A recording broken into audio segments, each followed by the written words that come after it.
Hello everyone, welcome to Best Recipes with Sharon, and this recipe is by special request of one of my subscribers, and it's called Mulligan Stew.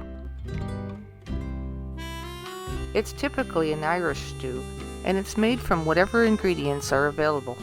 Although this is my version of it, this recipe is vulnerable to many substitutions, any meats you want or any vegetables that you want. So let's do this. I start by adding 1.5 pounds of stewing beef to the slow cooker. Then I add 2 cups of water. Turn your slow cooker on high and add salt and pepper. This will take between 4 and 5 hours for the beef to get tender enough. Place a lid on it so the heat starts to build up and the beef will start to cook. Meanwhile, take a nice cooking onion and coarsely cut it up, and you'll need about a cup of this, and add it to the beef. Once you have added the onions, place the lid back on. That's when you'll time it for approximately 4 or 5 hours, and you have lots of time to prepare your vegetables. You can prepare them right away and put them in a bowl together in water until you're ready to cook it later. And that's what I'm doing here, and I will give you the amounts that you need as we go along. Okay, so I'm starting with 3/4 of a cup of chopped green beans, and I also used 3/4 of a cup of sliced baby carrots. Then a good generous cup of sweet potato chunks. I really like this part in the stew, it really adds flavor. And keep your vegetables in large chunks for this stew. Then I added 2 sprigs of lemongrass.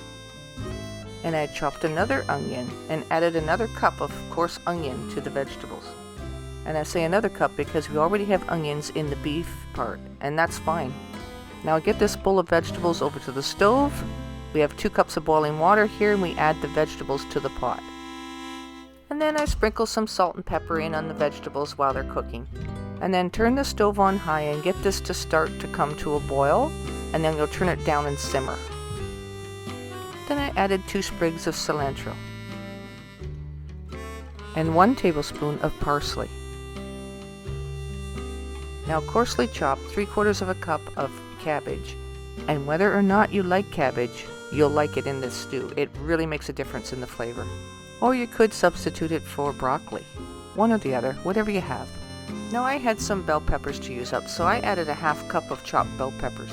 Why not? That's the beauty of this recipe. Now what I decided to do was add 1 package of onion soup mix. Put it in a separate bowl, and I added 2 cups of hot water to it and dissolved it before adding it to the stew. And once again, if you don't have this, you can substitute for any kind of broth. Use what you have around the house or what's available to you. Now exactly the way that I've done it, it did turn out very beef flavored and really with a lot of flavor from all the onions that I've added. But here is where I removed the 2 stalks of lemongrass, because the flavor from it would have soaked into the stew by now. Next, add 1/2 cup of peas.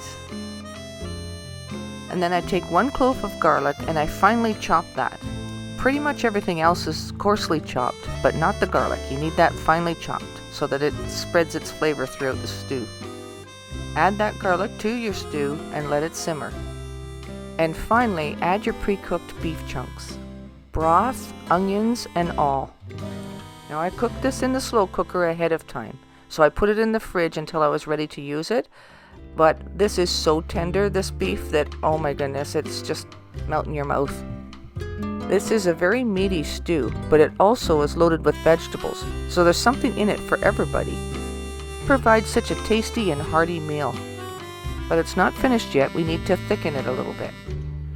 So what I did is I took some Bisto and cornstarch and added a little water to dissolve it, and just keep adding it until the stew is thickened to your desired consistency. Maybe about 2 teaspoons of cornstarch and 1 tablespoon of Bisto and a little bit of water. And you add that slowly and stir it in until it comes to the desired consistency that you want. It doesn't take very much, and it'll thicken up, and you don't want it too thick, so just add a little bit at a time till it looks like this.